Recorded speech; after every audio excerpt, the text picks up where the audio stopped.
철강인 여러분 반갑습니다. 지금부터 철강TV 정규 방송을 시작하겠습니다. 2주의 철강 이슈입니다.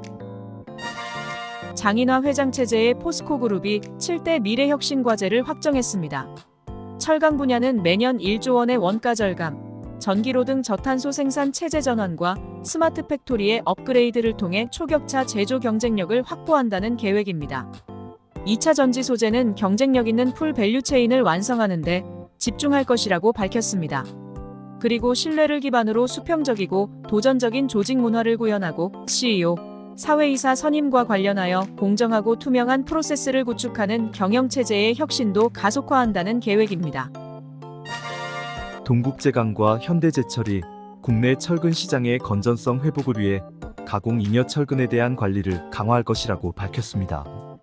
동국제강은 유통시장에 유입되는 가공 잉여 철근의 악영향을 줄이기 위해 기존의 코일 철근과 일반 철근의 현물 교환을 지속하고 동시에 코일 철근 판매를 더욱 장려할 계획이라고 밝혔습니다. 그리고 가공 철근 로스율을 1.5%로 낮추어 현실화한다는 계획입니다. 현대제철도 철근 가공 로스 물량의 유통시장 유입을 막기 위해 가공 로스율을 현물 3%에서 현물을 1.5%로 줄이고 가공비를 1만 원 인상하는 것으로 변경할 계획인 것으로 알려지고 있습니다. 현대제철이 극심한 철근 수요 침체에 대응하기 위해 설비의 비가동을 늘린다는 계획입니다. 2분기 비가동 일수를 기존 인천공장 105일, 당진공장 100일, 포항공장 12일 이외에 4월에 인천공장 9일, 당진공장 4일, 그리고 5월과 6월에는 당진공장을 각각 5일씩 추가 비가동할 계획인 것으로 알려졌습니다. 수입 철근 업계가 시장 악화와 가격 하락으로 혼돈의 상황에 빠져 있습니다. 지난주 일본의 철근 오퍼 가격은 CFR 기준으로 원화로 약 71만 1,000원, 여기에 부대 비용을 합하면 74만 6천 원 정도로 추정되고 있습니다. 그러나 최근 국내에서 유통되는 수입 철근 가격은 72만 원에서 72만 5천 원 수준에 불과합니다.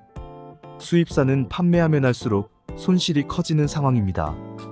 이와 관련해 업계 관계자는 타개 방안을 찾기 어렵다.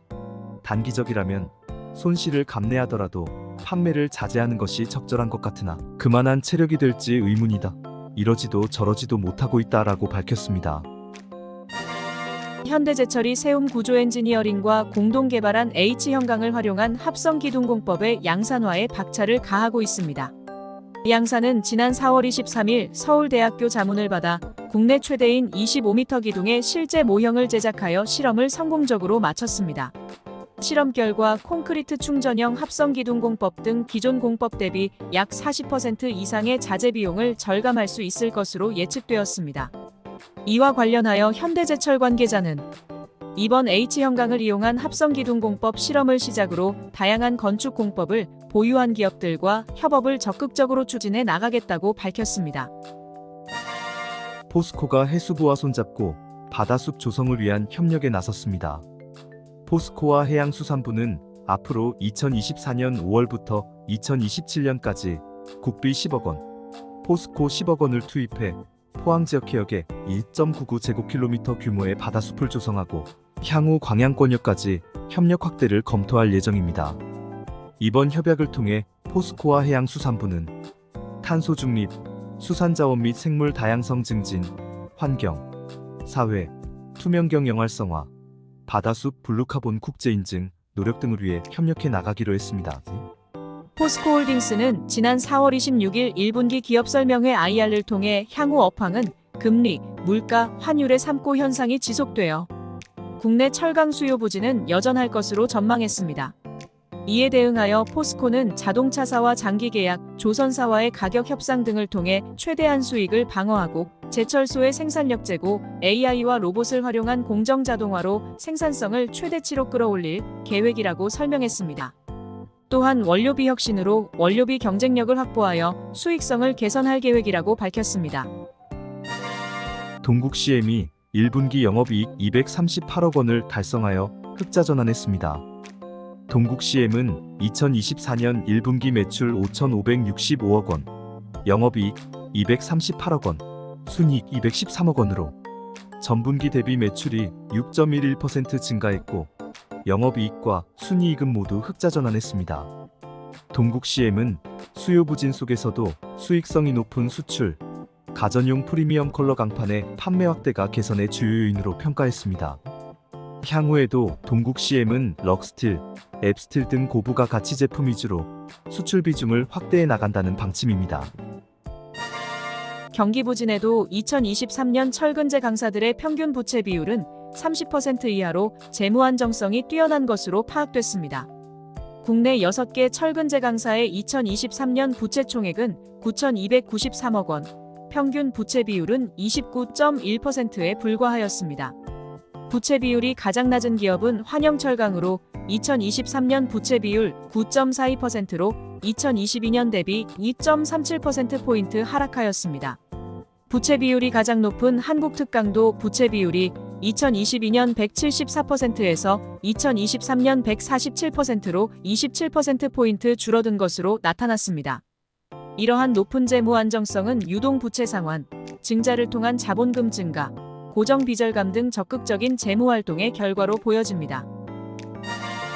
ERW 전문 강관업체인 아주베스틸이 2024년부터 2026년까지 3개년 중장기 계획을 발표하고 생산 캐파를 기존 50만 톤에서 18만 톤으로 줄인다는 계획입니다.